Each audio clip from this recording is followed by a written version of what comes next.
Olá, amigos, estamos iniciando o programa Esclarecimentos Oportunos. Lembramos que esse programa é uma realização da Sociedade Espírita Francisco de Assis, casa sediada na cidade de São Paulo. Como sempre conosco, Milton Felipe. Tudo certo, Milton? Tudo bem, estamos prontos aqui para mais um programa Esclarecimentos Oportunos. E em primeira mão, no dia de hoje, desejar a todos que os bons espíritos nos ajudem sempre. Muito bom. Ô, seu Milton, é o seguinte, temos aqui um questionamento que diz assim: ouço dizer que a Igreja Católica adotava o princípio da reencarnação. Essa notícia é verdadeira? É verdadeira sim, é verdadeira sim. Eu estou trazendo aqui o livro intitulado Cristianismo e Espiritismo. O autor desse livro é Leon Denis, que foi contemporâneo de Allan Kardec. Este exemplar que eu tenho na mão é a primeira edição em língua portuguesa pela Federação Espírita Brasileira, brasileira ainda com Z, de 1918. Essa é uma obra consistente, produto de pesquisa, de estudo profundo feito pelo Leon Denis. E ele escreveu sempre daquela forma bastante simples, mas muito eloquente. E como é resultado de pesquisa, não se pode negar a confiabilidade do que ele conseguiu. Ele foi em livros originais para poder escrever. Então, tanto Leon Denis, que descreve origens, né, dentro da filosofia católica, também escritor e pesquisador, como outros autores, dão então possibilidade de nós entendermos que até o ano de 553 a Igreja Católica admitia o princípio da reencarnação. Era como ressurreição, mas eles falavam ressurreição também, mas no sentido de reencarnação, né? De voltar a um novo corpo. Voltar a um novo corpo, como o Espiritismo admite. Apresenta. Né?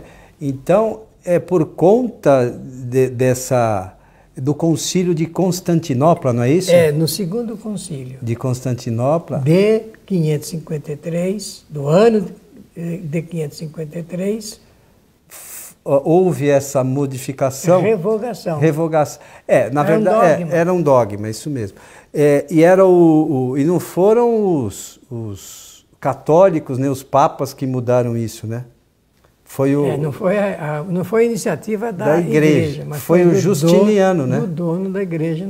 Quem mandava, né? Era o Justiniano, o imperador, né? Isso. Mas por que mesmo, Milton? Por conta de uma determinação da sua esposa. A sua esposa determinou que ele, então, revogasse esse princípio, o princípio da reencarnação. Ela chamou-se Teodora. Como se as leis naturais, as leis divinas, pudessem ser revogadas simplesmente, eu não quero mais, né? Eu entendo que ela quis naturalmente modificar o dogma para que ela não sofresse uma penalidade que seria retornar em uma nova vida, passando pelos percalços, tendo em vista a sua vida pregressa.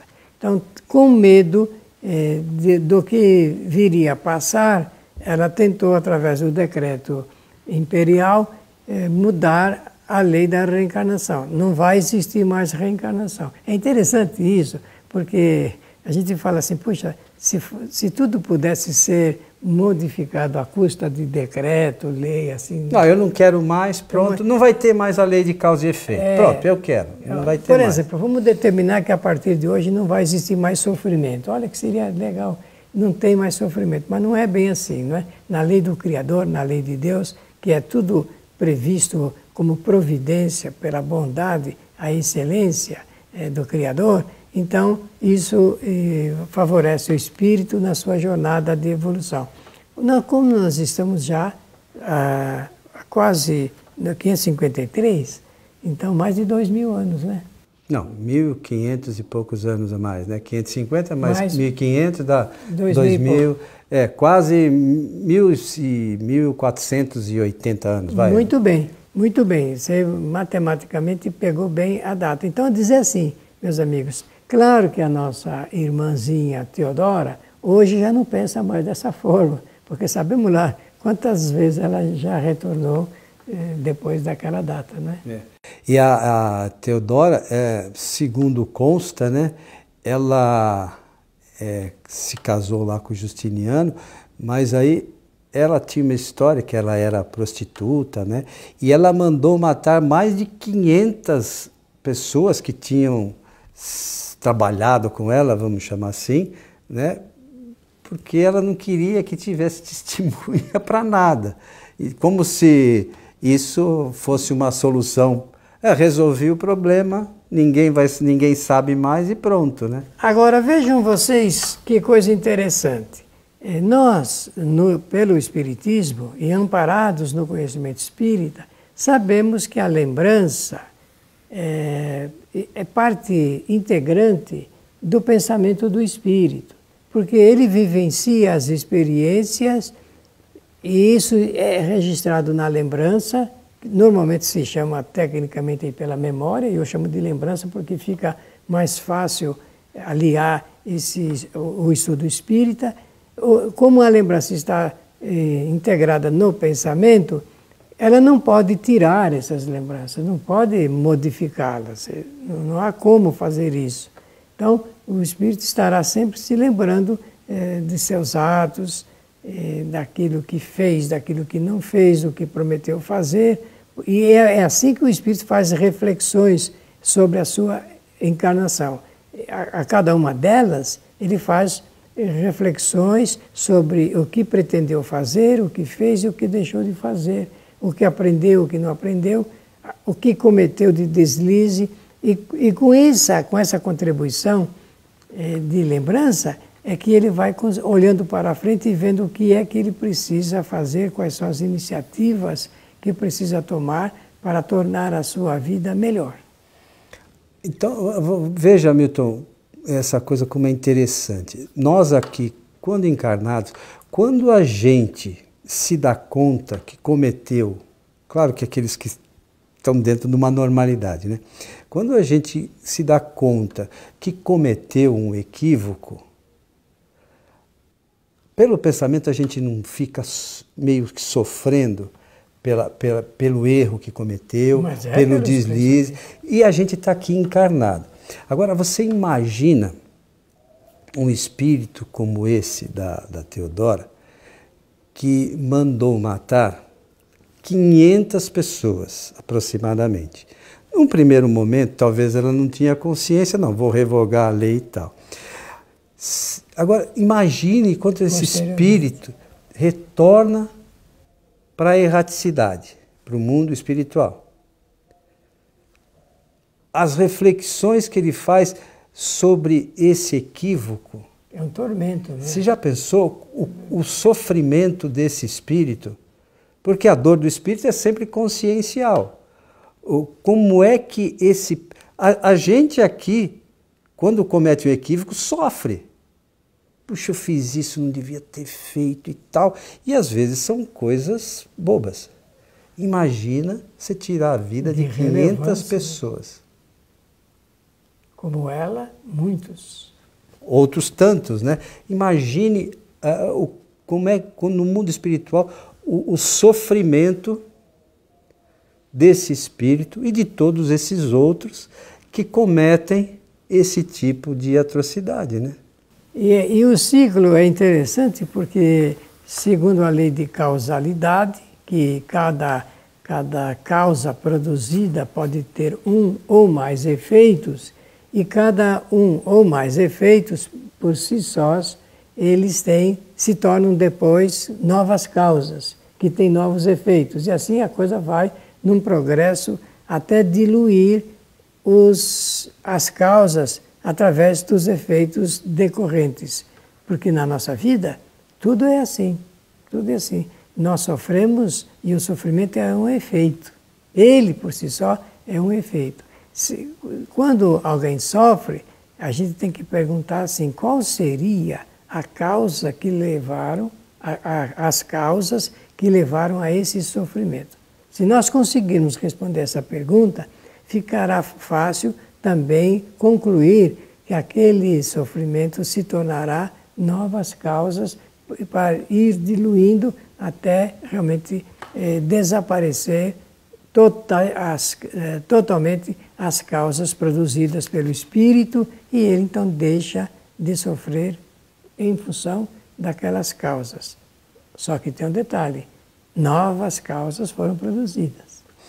Mas veja que interessante, né? As bases da doutrina espírita, essas leis divinas. À medida que a gente toma consciência dessa lei, não, mas se eu cometer novas causas, eu vou ter novos efeitos. De repente eu posso parar de errar. Mudar o caminho. Tomar uma nova atitude, buscar uma nova maneira de ser e agir. Pensar e fazer.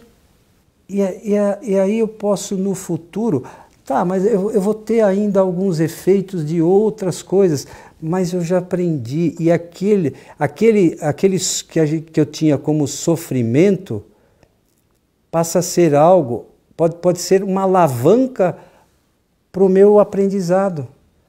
É só eu mudar o entendimento. Pois é. É simples. Por isso que se diz que a compreensão é tudo. Do conhecimento nós podemos fazer essa mudança. Agora, vamos conversar um pouco a respeito da reencarnação. Reencarnação. Que foi um assunto que assustou a nossa Theodore. Assustou.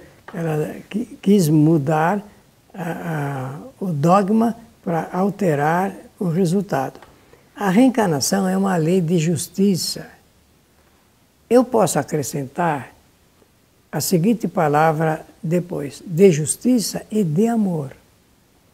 Porque envolve aspectos muito importantes na vida de relacionamento entre os seres e também na existência de um espírito enquanto ele estiver encarnado para produzir experiências novas. A reencarnação é uma lei chamada lei divina, porque dá nova oportunidade ao espírito para que ele retome o contato com o meio em que ele viveu e ele possa, então, saudar ou solver as pendências morais que ele tem com outros espíritos.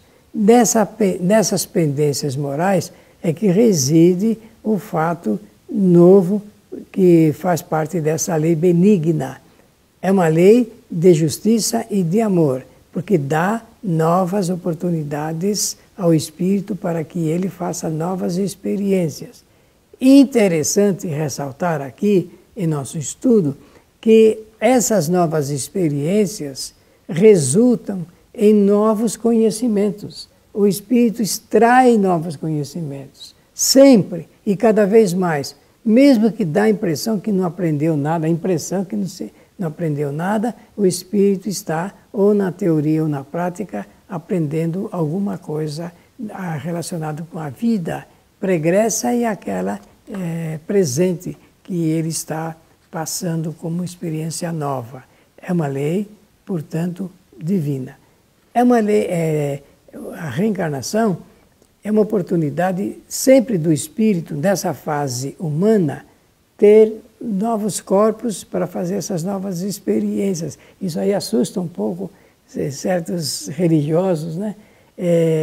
Porque é um corpo novo e que renasce para poder atender a uma necessidade do espírito. Espírito não volta como animal, não reencarna como animal. Sempre na fase, na condição de mais evoluído, né? Hominal, sempre na condição hominal. E é engano imaginar que numa encarnação o espírito está mais atrasado do que estava em outra. Não existe o atraso da lei de evolução, sempre é projetando o espírito para frente. Essa coisa da reencarnação é algo para a gente pensar, inclusive aqueles que não, digamos assim, não a admitem. Imagina, vamos aqui juntos imaginar, a humanidade aqui, ou aquelas pessoas que a gente estão à nossa volta. Tem um que nasce rico, tem outro que nasce em condições mais precárias, financeiramente falando. Alguns miseráveis. Alguns miseráveis. Há outros que nascem com problemas de ordem física, outros nem tanto. Outros perfeitos. Perfeitos, né? Sem problema algum. E aí... Como responder? Pois é, a gente lê que Deus é bondade infinita, sabedoria infinita, misericordioso, infinitamente justo. Por que acontecem essas diferenças? A gente precisa parar e pensar. Se Deus é justo, misericordioso, bom, por que um nasce com problema, outro não? Por que um tem dificuldade financeira, o outro não? Porque uns têm uma família mais harmoniosa e outros nem tanto. A gente tem que parar e pensar. Porque se for obra do acaso, então Deus não pode ser bom. Obra do acaso, Deus não existe. Né? Então, se é obra do acaso, Deus não existe. Por que isso acontece? Por que isso é assim? A gente tem que parar e pensar.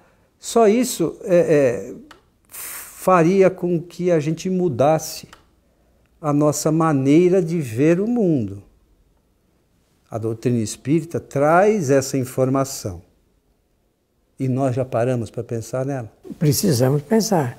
Precisamos pensar com muita insistência e garantidos no suporte das informações que a própria doutrina oferece. Porque o Espiritismo tem um conteúdo, não é conteúdo apenas teórico, é um conteúdo prático a respeito desse assunto. Até esse conteúdo já mudou a vida de muitas pessoas, pelas reflexões que elas fizeram e fazem sobre esse assunto. Isso não é para assustar, isso é para confortar, porque, no fundo, teremos sempre que ter esse pensamento presente, sobretudo nos momentos de mortes. O espírito tem sempre novas oportunidades para ele se reajustar àquilo que pensou e fez em relação, principalmente, ao que fez para os outros espíritos. E a gente precisa... às vezes a gente é espírita, ou os espíritos, mas quem são os espíritos?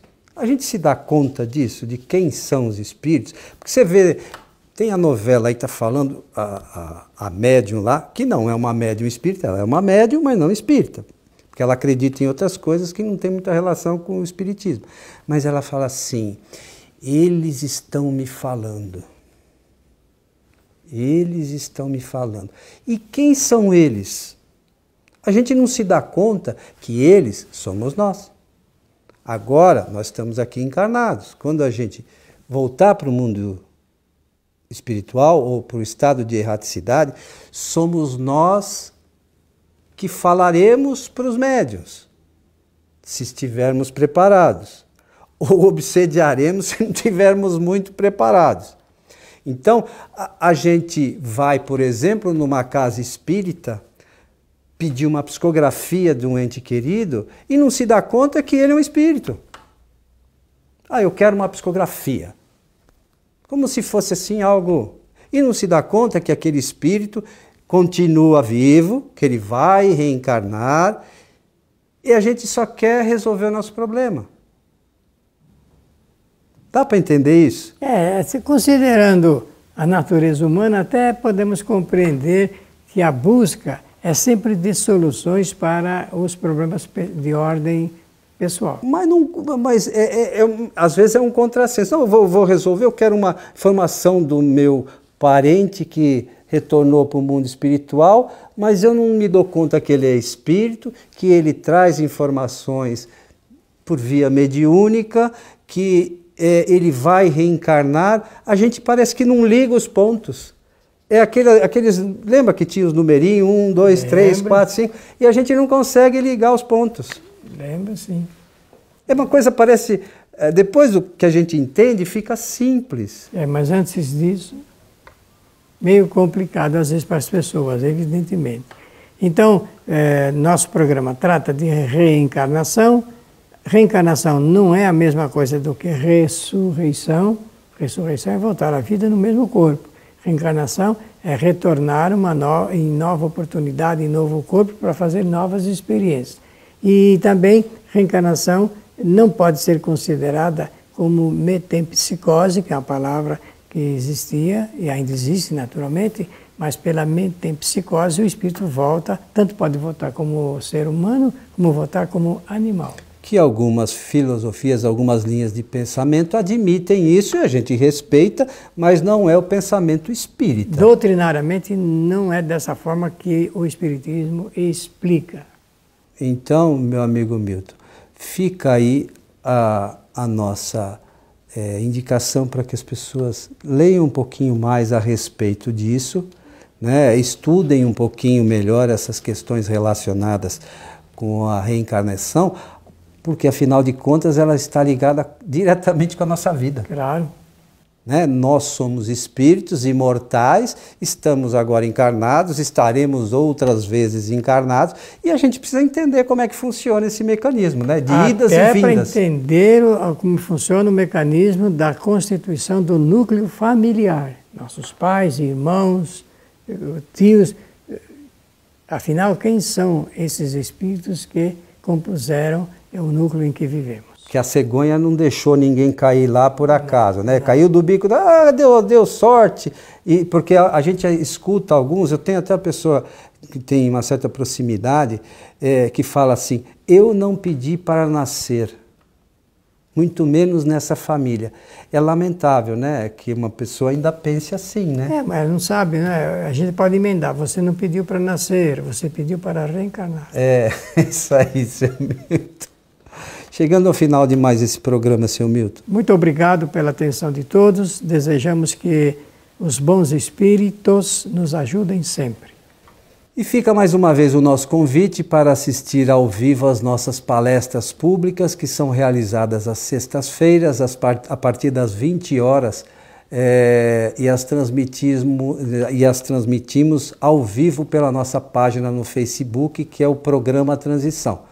Então, você que gosta da doutrina espírita, acesse lá, Programa Transição, sextas-feiras, a partir das 20 horas, que você assistirá a nossa palestra pública, que é a Palestra na Fraternidade, ao vivo. A você que esteve conosco, o nosso abraço e até o nosso próximo programa.